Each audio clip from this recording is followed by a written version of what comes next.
Hello, it is Ryan, and I was on a flight the other day playing one of my favorite social spin slot games on ChumbaCasino.com. I looked over at the person sitting next to me, and you know what they were doing? They were also playing Chumba Casino. Coincidence? I think not. Everybody's loving having fun with it. Chumba Casino is home to hundreds of casino-style games that you can play for free anytime, anywhere, even at 30,000 feet. So sign up now at ChumbaCasino.com to claim your free welcome bonus. That's ChumbaCasino.com and live the Chumba life. No purchase necessary. VGW. Void where prohibited by law. See terms and conditions. 18+. Hi there. It is Eric Erickson here. The phone number, if you want to be on the program, 877-973-7425. You can follow me on social media at EW Erickson, and you should follow me on Instagram at EW Erickson. And, well, you can always text the word show to 33777, get the podcast links and the daily email with show notes and all of that. Now, I actually want to spend a couple minutes on the phones here before I pivot into other stuff. I'm going to start. Look, it's the day of the Bobs. I got Bob and Bob on the phone. Bob, number one, I'm going to go to you. Welcome. Hey, Eric, this is Bob. Hi there. Yep. Hey, how's your thumb? It doesn't actually hurt anymore. It looks disgusting, but it doesn't hurt. Thanks for asking. Well, listen, I want to thank you, first of all, for your voter guide for Georgia. That really helped me with my family. Oh, you're welcome. I called you before talking about money supply and inflation, but your discussion this morning about oil, I wanted to kind of give a little quick background in oil and economics, a very, very, like 30,000-foot view. Economics is very simple because it deals with nothing but scarcity. And from that, you get supply and demand. What's the supply and demand of the product? And you know, when you match supply and demand, you either get price or you get the Q line. Remember Jimmy Carter with waiting in line for gas. Mm-hmm. And when we go to stores today, we're really kind of in a pre-socialism era because we have empty store shelves and queue lines and limited choice. With respect to the oil companies, the way you look at how successful they are is their return on investment. It's not the price of gasoline or a barrel of oil or how much profit they made. It's what's their return on investment. In the last 10 years in my research, oil companies have invested hundreds of billions of dollars a year, usually between $400 and $800 billion. In that period of time, they've had a loss of 50% on return on investment to a high of profit of 40%. But across that 10-year period, their average rate on return was just 5%. Mm-hmm. And you know, not as big as they would have you believe. It's big in terms of money, but it's based on money contributed. Well, again, if you had, I don't know what $1 billion is, but if I had $1 billion and I were going to invest it and could only get a 5% return, I would think I could do a lot better. Oh yeah. And also, we've gone from social investing where you won't buy stock in a liquor company or a tobacco company or a gaming company, but now we have these major investment houses that will not invest because the oil companies are not considered socially responsible since they're polluters. Right. And so there's not capital available for these people to drill.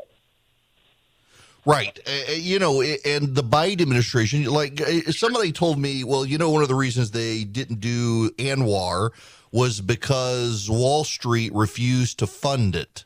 And that's right, but it misses the total picture in that it was the White House applied pressure to the firms on Wall Street and the banks that were going to put up the money for the investment and pressured them to kill it. And so they did. And then the Biden administration said, well, they couldn't get the funding. I guess there's no reason to go forward with ANWR. We'll cancel it. Well, of course they couldn't get the funding because the White House basically told the Wall Street companies, if you do this, we're sticking the regulators on you. People want to miss those things. That they leave out that stuff. That's very helpful, Bob. Thank you very much for that. People got to pay attention to the whole picture of what's going on here. All right, the next Bob. Welcome to the program, Bob. How you doing, Eric? Great. Well, first-time caller, and I'm retired military, so I've got my own bias. But I heard them talking about the new executive wartime decision to tell the refineries to make more gasoline. And I don't want to get into a discussion about it, but Where's he going to get the petroleum to do that? Secondly, he says he's going to release a little bit more strategic reserves. And again, being retired military, we need those strategic reserves for military warfighting if it ever comes to pass. So if he restricts drilling, wants to increase the gas, how is he going to replenish the strategic reserves? Well, I'd be really anxious to hear what you say. There's a side angle on this. I have learned from talking to friends of mine. When people talk about sweet crude versus sour crude, I actually didn't realize that there was a sour crude. Sour crude is a high sulfur content oil that comes from different parts of the world, including the Gulf of Mexico and Saudi Arabia. And we stock the Strategic Petroleum Reserve with sour crude because it's less desirable than sweet crude. So we send the sweet crude straight to the refineries, and we put the sour crude in the Strategic Petroleum Reserve. Now, the reason we do that is because it takes more time to refine sour crude than sweet crude. With the Biden administration releasing the Strategic Petroleum Reserve into refineries, the oil that's in the Strategic Petroleum Reserve is the sour crude. Therefore, when they refine it to make gasoline, it slows the whole process down. I honestly did not know that. But again, I've got a lot of oil executives who listen to this program, or who I know. My dad worked for an oil company for my whole life, and reaching out and asking questions, talking to them, having them reach out. And I had several of them point this out to me the other day, that actually the Biden administration doesn't seem to really understand the extent of what it's doing and how it's actually exacerbating the problem by releasing so much of the Strategic Petroleum Reserve at one time, because it's sour crude oil, and sour crude oil takes longer to refine and slows down the refining process. I had no idea. Now you and I both learned something from these people, and it causes a slowdown in the refinement capacity. I want to move on now. I'll take more phone calls, but I got to talk about a big story. There's a member of Congress you have probably been hearing about lately. His name is Barry Loudermilk. Barry Loudermilk is a Republican congressman from Georgia. I know him. CBS News' news correspondent, who is fixated on January 6th, has for the past year been following the story of Barry Loudermilk giving a tour of the Capitol on January 5th, 2021, so that the Proud Boys and other insurgents who wanted to storm the Capitol and overthrow the government would find their way into the building. This has been a story advanced by Democrats on the January 6th committee. The story goes, as covered by members of the media and as put forward by the January 6th committee, that Congressman Barry Loudermilk of Georgia gave a tour the day before January 6th so that the would-be rioters and insurgents could see where all of the doors and entryway points are, exit points were, paths were, and could learn the route to get into the Senate and the House. And Barry Loudermilk gave them that tour. It's been all over the national press. It has, to some degree, also been in the Georgia press that Barry Loudermilk, they've also made this allegation against Lauren Boebert, but they actually had credible evidence that Barry Loudermilk helped plan this. Scott McFarland is the CBS News reporter. On May 19th, he tweeted, in a letter to Representative Barry Loudermilk of Georgia, House January 6th Committee writes, based on our review of evidence in the Select Committee's possession, we believe that you have information regarding a tour you led through parts of the Capitol complex on January 5th, 2021. Scott McFarland of CBS News has repeated the story and covered the story pretty thoroughly over the past month. It has gotten national attention from CBS, ABC, CNN, MSNBC.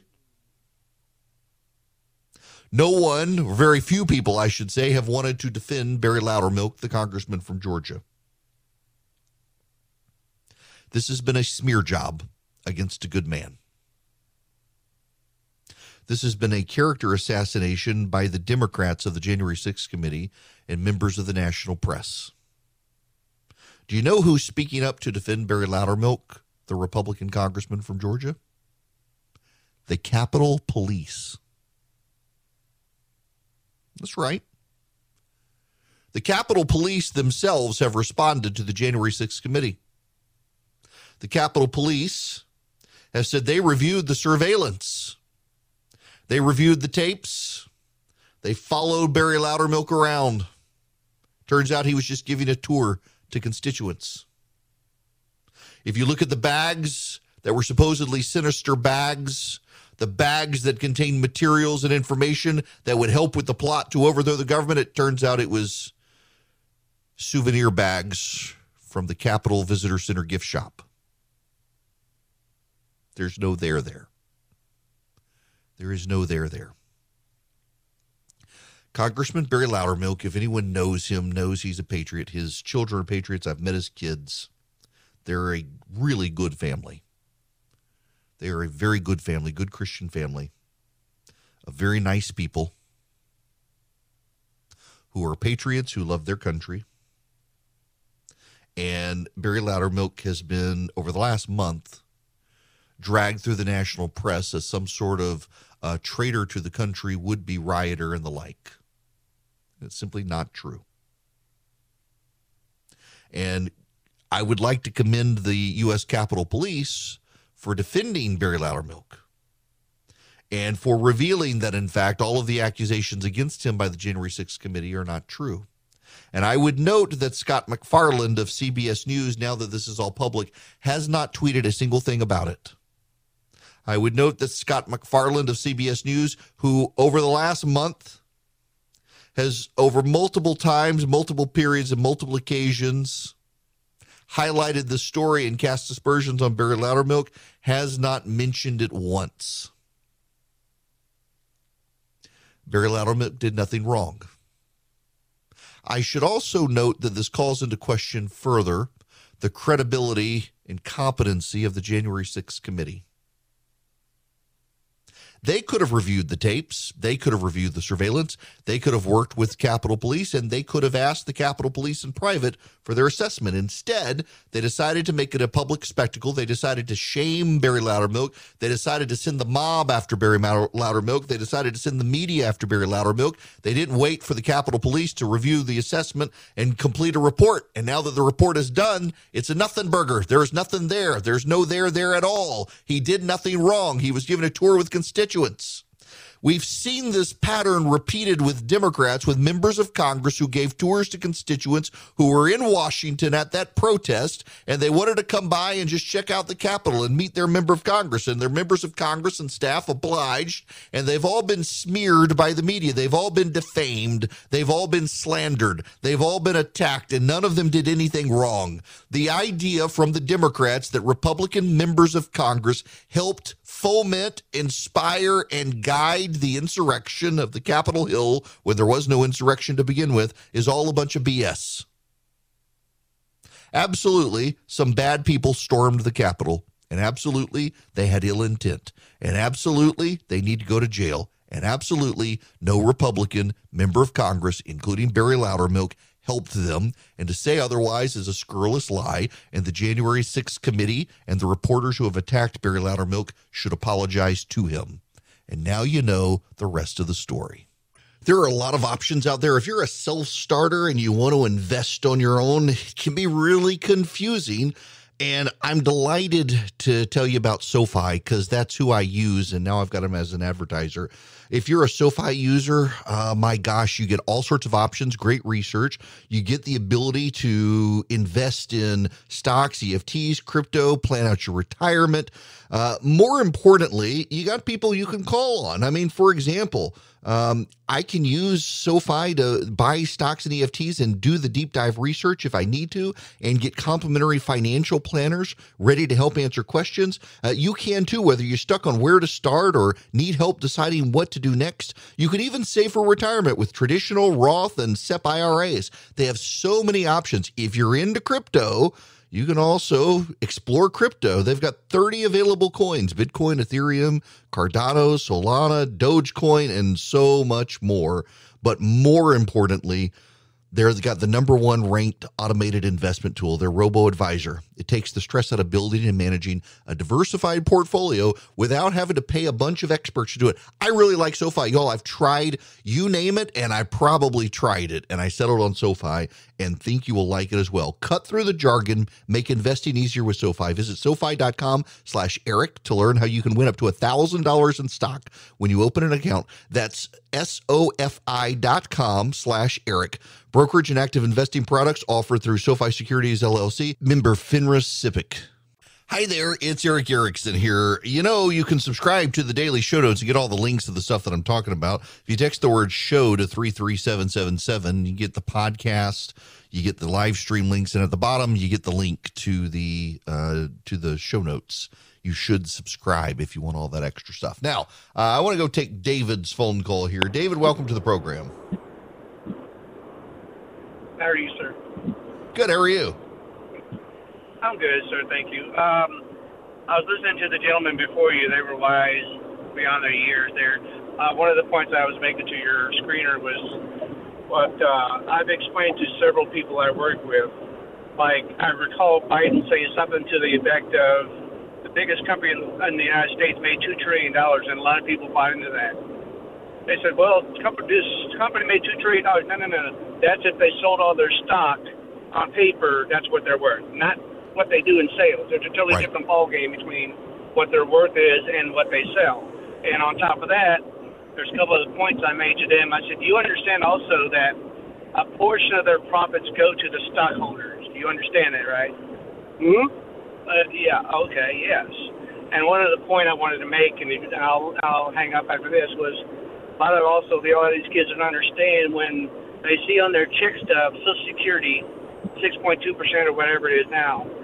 I said, you understand every company has to match that penny for penny, dollar for dollar, right? Anyway, just want to share that with you. Yeah, look, David, I appreciate it. And I think a lot of people, when they hear all these Democrats talk about all this money, they also forget, as you mentioned, the gross and net. I mean, I make X amount of dollars a year. But when you get rid of the Social Security and when you get rid of the taxes and you get rid of the health care insurance payments and co-payments and all of that, I don't make that. Same way with oil companies. Oil companies make X number of dollars, and they have to make payroll. They got to build inventory and supplies and pay the refining capacitors and all that. And their net profit versus their gross income is a completely different ballgame. And the Democrats like to look at the gross income and say, oh, that's their profit. No, it's not. It's not. They willfully represent these things. Or, I mean, just take the tax on the billionaires, the wealth tax. They look at the Fortune 500 list and say, oh, Elon Musk is worth $200 billion. Well, on paper, yes, but he's not really. It's based on the value of all the stock he owns, but he owns that stock. He hasn't sold that stock, and if he hasn't sold that stock, he's not really worth that amount. Now, some businessmen, Elon Musk, I'm led to believe, is one of them. He takes loans out based on his worth, and he lives on those loans, and therefore technically has no income. And when he pays the stock back, he can use some tax maneuvers to get out of a lot of taxes. But that's very different from saying he's actually worth the amount of money he is. And, you know, with high interest rates now, a lot of these billionaires are no longer going to be able to do those loan financing for income. In fact, when we come back, we got to spend a little bit of time on the economy because the Federal Reserve is meeting. There are questions as to what they're going to do. I mentioned yesterday on raising interest rates, and there's some other data out there as well. Anecdotally, I mentioned I follow the housing market in certain parts of the country. I'm not in a position to be able to buy even land to build a house on, which is what I really want to do. But one day to have a vacation house somewhere, and I just keep tabs on the market now. I'm curious. It's amazing to me in the last couple of weeks, the sudden flood of homes in these markets, in the mountains and at the beach, where there hasn't been much inventory available. Suddenly more and more is coming available. And also more and more of it is staying on the market. It's not getting snapped up quickly. Even the houses right on the beach or with the mountain views down to Lake Burton, where I've been looking up in North Georgia. It's something is going on in the market now, and there's some data out there that suggests the housing bubble is beginning to burst. Values are starting to come down, and people are starting to realize that the good times really have come to an end under Joe Biden. One reason the Democrats realize what's coming is not going to be good for them, and despite what they may say on TV. I want to talk about that as well, the things they say versus the things that are. Hi there. It is Eric Erickson here across the nation from my flagship station, WSB in Atlanta, Georgia. Glad to have you with me. The phone number is 877-973-7425. I do want to talk about the economy. I'm waiting on some headlines, though, so I'm going to move on, and we will circle back to that situation here in a little bit. So I gotta talk to you. Particularly if you're a Democrat. Yeah, I got a funny email yesterday. It actually made me laugh. Somebody said, you're telling the Democrats how to win. I'm stupid, and even I know that's what you're doing.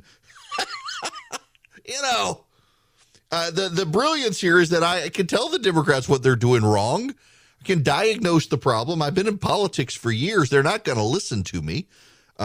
Which actually makes it even funnier. You know what they must do, and they will not do it. What they must do is they must be more Republican. They must drill for oil and cut taxes, fix the economy, stop all the spending. They're not going to do all that stuff, and that's the stuff that the voters want right now. But this is I'm inspired to talk to you about this. I've got to give Jill Lawrence credit for this based on a tweet I saw from her. Jill Lawrence is a columnist at USA Today. She is a progressive. She writes for Creators Syndicate. I'm pulling up her LinkedIn here. Yep, she's been a columnist at USA Today for 6 years. She's worked for National Journal. She's worked for the Daily Beast. She's a liberal. She's a lib. And I saw this tweet from her as a member of the media. It says, "Oh, look at this! The Democrats, they're hanging on. They're still in the game. They're still in the game," she said. Well, on paper, the Democrats are still in the game. And, it is true. One of the things the Democrats have done that's actually smart, you and I may not like it, but it's smart. The Democrats are playing in the Republican primary, and they're trying to elevate the worst possible candidates so that those guys get the nomination. And they think if they can get those people the nomination, they have a good shot. So, for example, in Colorado, you've got one Republican running in Colorado. I forget the guy's name, but the Democrats are actually running ads attacking the guy, claiming he's too conservative, hoping that Republican voters will be so stupid they'll vote for the guy. They did this with Mastriano in Pennsylvania as well. They spent about $1 million. Mastriano spent like $30,000 on advertisements. The Democrats spent $1 million to get the guy the nomination. And surprise, he's within 4 points of the Democrats now. You're also hearing this from the Democrats that, all these Republicans, they're insurrectionists. They're election truthers. Well, a lot of these people, they're getting nominations in uncontested races where the Democrats have no chance. But then there are some, like, for example, Adam Laxalt in Nevada, who I think they're just candidates who go through the motions to tell Trump voters what they want to hear to keep them off their back. And they get the nomination. And it's not like they're going to vote to overturn the next election, but that's what the Democrats want you to believe. The problem here is pretty simple. Doom is upon the Democrats.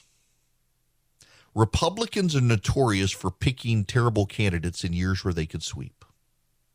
Dr. Oz in Pennsylvania should be running away with it, and he has horrible unfavorables with independent voters. Something I told you was going to happen. He can still win, though. Herschel Walker in Georgia has just a big bag of opposition research that's going to be dumped out on him, and it's going to hurt him, but he probably can still win. That's how bad it is for Democrats. This is the most popular Republicans have ever been in the generic ballot. That's not me. That's CNN's data reporter, Harriet, and I want to play you this audio I played from the first hour. It's very important you hear this from him. And how does President Biden's performance rate? Awful. I mean, I knew that was the answer. The answer is awful. I mean, I'll compare it to Carter at this point in his presidency, right? Look at the disapproval rating Joe Biden has on inflation right now. It's over 70%. Carter was not even there at this point in mid-1978. When you're doing worse than Jimmy Carter's doing in the minds of Americans on inflation, you know that they're holding you responsible for the conditions that are currently on the ground that are hurting Americans in their pocketbooks. Uh-huh. Yes. That's a problem. It's and the Democrats, they can't seem to process how bad the environment is for them right now. Here's one more clip from Harriet and from CNN from the other day. I played this clip. You gotta understand this. You gotta understand what the Democrats are dealing with right now. I took the best Republican positions on the generic congressional ballot at this point in midterm cycles since 1938. That generic ballot basically as would you vote for the generic Republican or generic Democrat in your district? And guess what? Since 1938, the Republican 2-point lead on the generic congressional ballot is the best position for Republicans at this point in any midterm cycle in over 80 years. It beats 2010 when Republicans were up a point. It beats 2014, 2002, 1998 where Democrats led by a point. And in all of those 4 prior examples that make this list of the top 5, look at that. Who won a majority? It was the Republicans who won a majority. Now, of course, the election is not being held tomorrow, and we'll see. Sometimes history isn't always prologue. But my estimate for the 2023 House makeup, if the election were held today, which again, it isn't, we still have 5 months from tomorrow, would be Republicans 236 seats to 241 seats, Democrats 194 to 199. That's based off of a formula of seat-to-seat race ratings from both the Cook Political Report and Inside Elections. You got to understand that. You got to hear it. You got to digest it. What's going on right now with Democrats is wish casting. Y'all, I've been in this. I got my start in television at the end of 2009 on CNN. I was there until 2013, and then I went over to Fox. I was there in 2012, knowing Mitt Romney was going to lose. And here's the thing that happens with you on your own side, and you need to know this. When you know that your own side is going to lose, it's hard to say it because everyone comes after you. And you may be wrong. Look, I thought Trump was going to lose in 2016. And to this day, despite endorsing him, despite having his family on the show, despite having the vice president on the show, despite being on the campaign trail for him, despite doing all of these things, the amount of hate mail I still get that you just hate Donald Trump, you're always never Trump. You get it. Or the number of people say, well, why should I believe you? You thought he couldn't win in 2016. Yep, you get him wrong on occasion. But typically, I've gotten it right. 2018 had a lot of you who were mad at me saying the Republicans were going to get wiped out. You got 2016 wrong, buddy. You're going to get this wrong too. No. All the historic trends. 2014, I was telling Democrats, and in Georgia, I was telling the Democrats they were ahead in all the polling in Georgia, and I was telling them, you're going to lose. I'm sorry. I realize you think that Jason Carter and Michelle Nunn are going to win, but they're not. They're going to lose, and the Democrats would call me furiously. It's like, look, I know how to read the trends. I get them wrong on occasion, but I know how to read the trends. And so do the Democrats. And right now they're wish casting. It's a familiar pattern you see where they don't say that the Democrats are going to win. They say, they got a chance. It's what you say when you can't bring yourself to say what you want to say because you're going to get hate mail from your own side. You know, I got to tell you, I have more and more overtime work to insulate myself away from the different people I talk about on radio, in large part because sometimes I have to criticize people I like, and then they want to call and pick a bone with me. They want to complain. And I know I'm right. I don't like to be the turd in the punch bowl, and sometimes you got to be. It's part of my job. I'm not here to be the propagandist. I'm here to tell you what I think, and you can disagree with me, and that's fine. But I see what's going on with Democrats right now. They cannot accept the inevitable. And there are some who talk in ways, and if you know, like I know how I talk, when I know doom is coming for my own side, the way, and I can hear it in some of the Democrats. They're still in the game. They're still in the game. Yep, you're still in the game because the game's not over.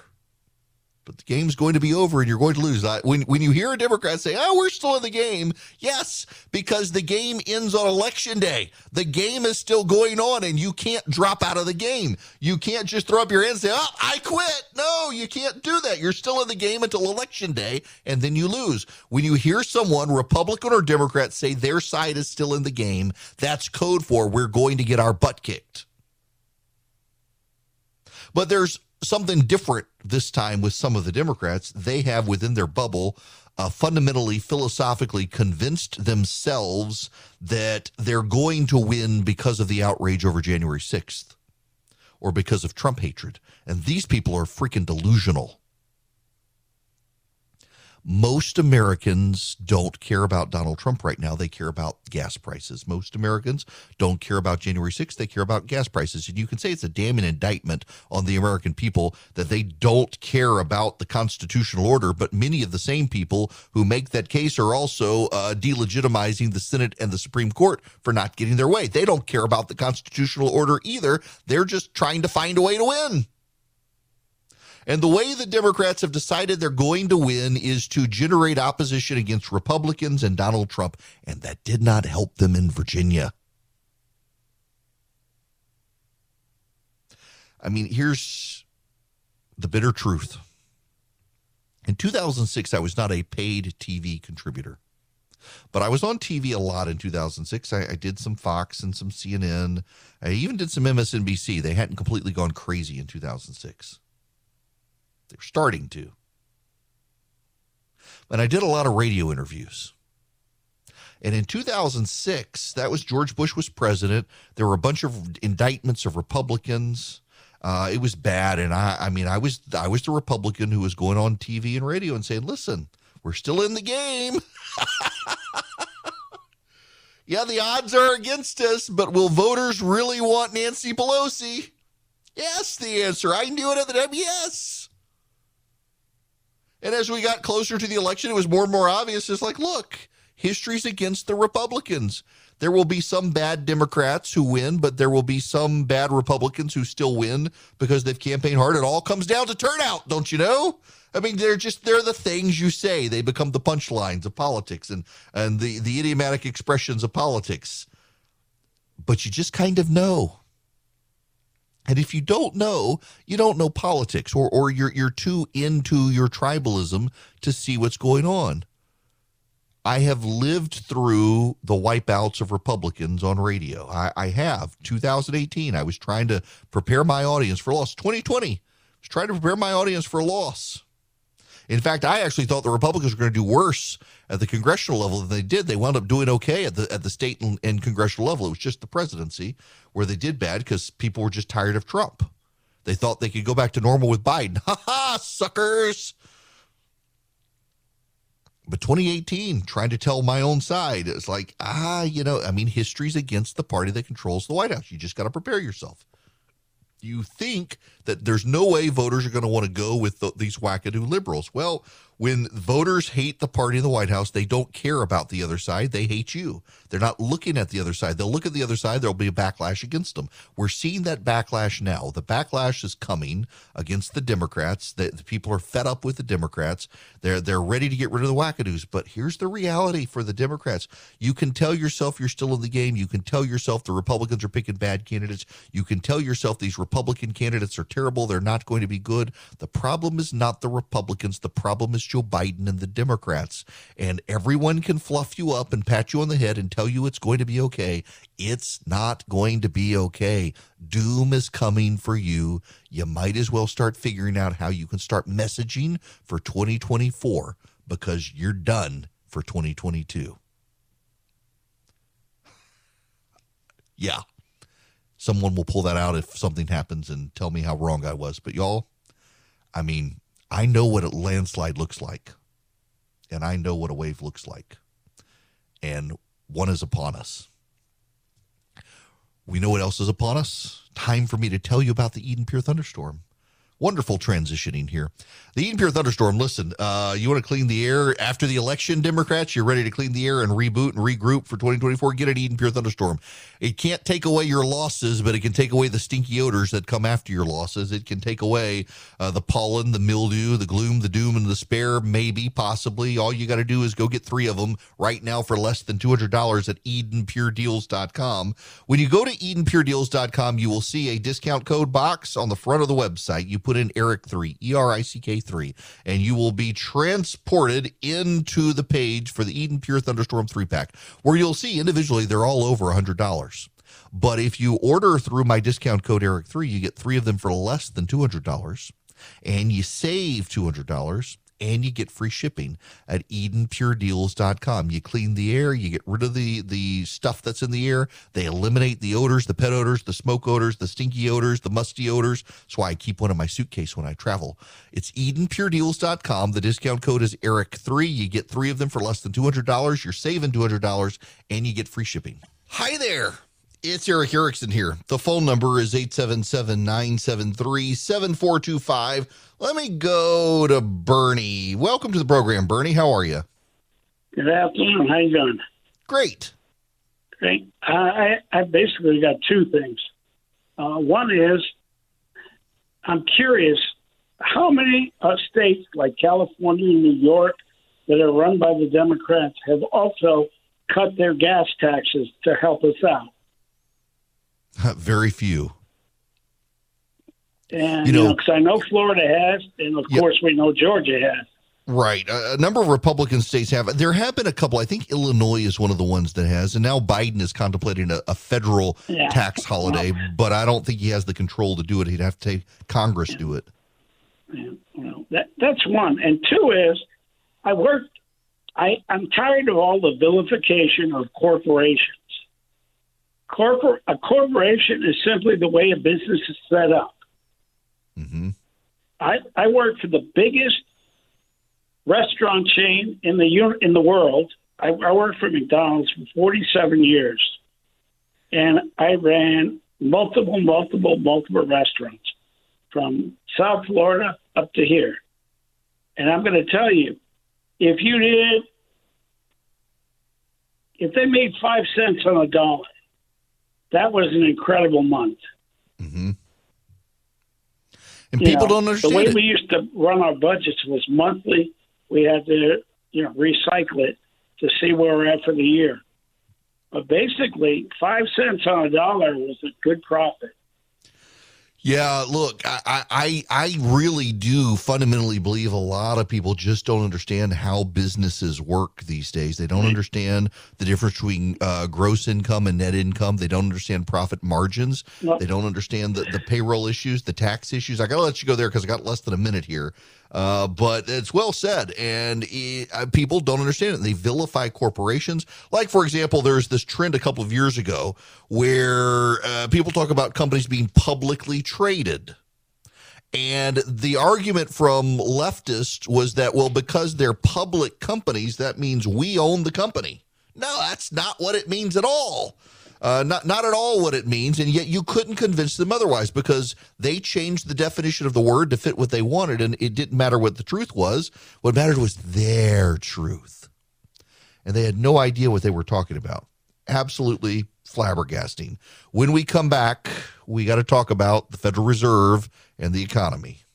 Lucky Land Casino, asking people, what's the weirdest place you've gotten lucky? Lucky? In line at the deli, I guess? Aha, in my dentist's office.